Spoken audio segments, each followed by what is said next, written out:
Well, he helped me personally as well as the community. When I was the director of the El Pueblo History Museum for History Colorado, the state experienced the economic downturn, and the governor at that time rescinded some of the capital projects from the state. I mean, he pulled the funds from them, and we were in the just beginning the foundation work on a brand new museum in the center of downtown Pueblo, adjacent to the Riverwalk.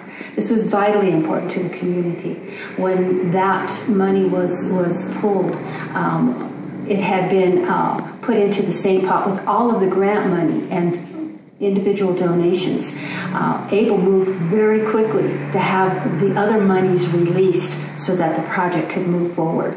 So instead of having a gaping hole in the ground, ABLE was able to help us move the whole project forward. I'm very excited. I'm very confident in what he can do. There's a lot of people backing him. I said it before that if you had a problem, if you had an issue, he was very accessible. He makes himself present and he listens. And I'm very excited. I want to see him in Congress.